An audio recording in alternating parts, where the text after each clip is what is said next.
Hi guys, Happy New Year! I'm in the process of writing my last newsletter of 2014, and at the bottom I decided just to put in a little bit of review of 2014. So my favourite art tutorial, my favourite blog post, my favourite this, my favourite that. And so it got me thinking about what my favourite art technique overall was in 2014. So I thought I would share it with you guys here, and if you are with me in the monthly challenge group, you might have seen it because it is the most recent challenge that we did in there, the December challenge. So I thought I would share that here for you. Now, before I show it, I just want to say this is a technique, as I said in the monthly challenge, but I've cut out all the vloggy bit. I've been merciful and I've cut out all of me rambling at the beginning for you.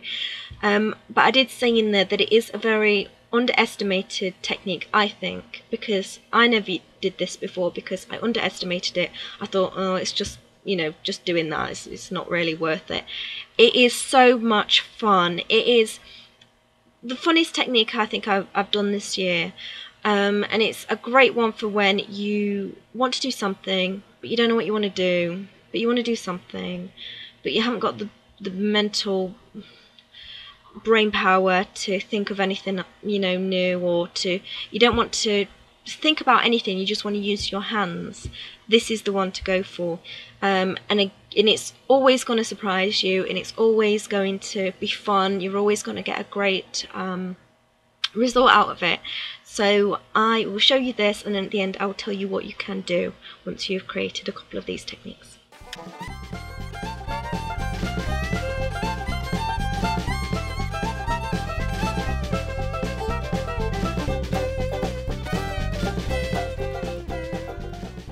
Okay, this is really loaded. Let's see how something like this ends up looking.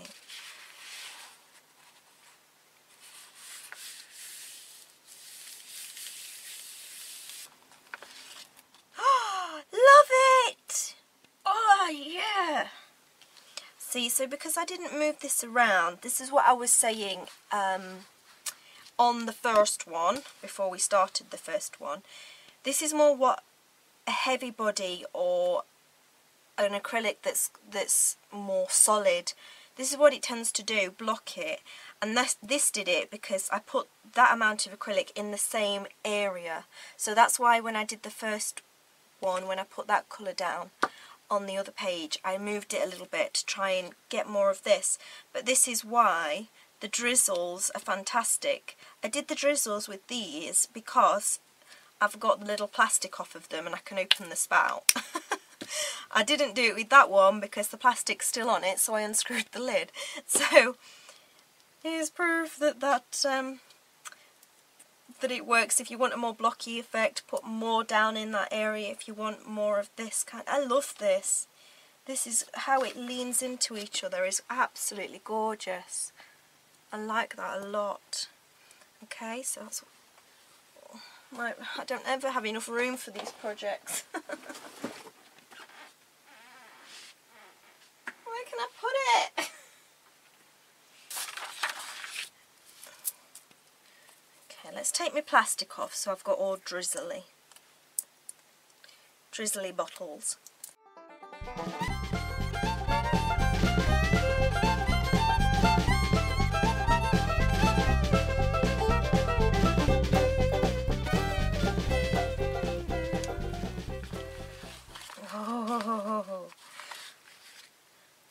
Oh man, I love the drizzling. I'm so glad that I figured that out while I was doing this camera, so you guys can do that rather than the blocky thing that I did first, because I didn't realise that that was what was happening. But look at the top of that, where it's all mushing. I love it.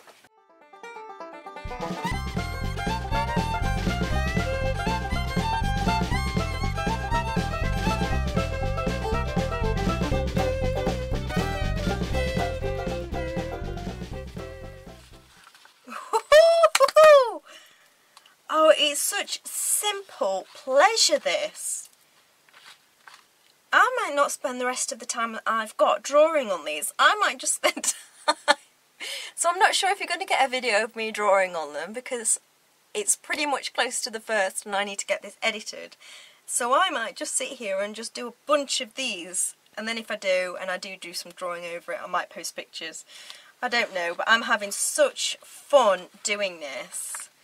Oh, I love it. I'm going to get in trouble though with my studio space.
So here are all of my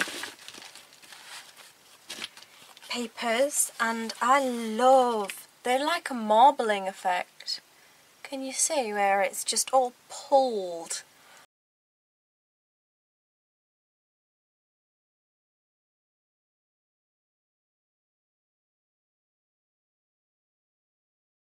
So if you want to see me talking about the acrylics and the inks and stuff like that I did in the actual video before the actual arty bit that I've just shown you, then it's in the December section of the monthly challenge group, obviously of 2014.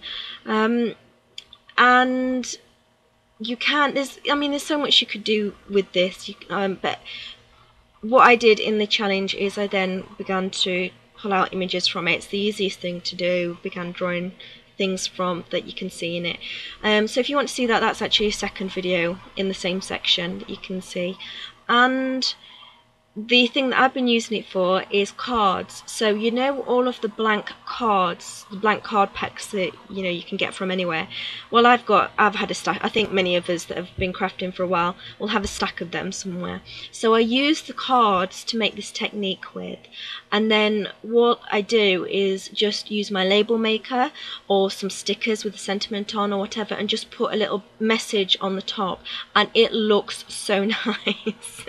it is the quickest way to do a card. So I really hope you try it, because as I say, I think it's an underestimated technique. It is so much fun. Please try it. Please, please, please try it and see what you get out of it. It's just such great, simple pleasure to do. And I hope you have a fabulous 2015. Guys that are in the monthly challenge group, don't forget we will be back 1st of January. See you there. Much love.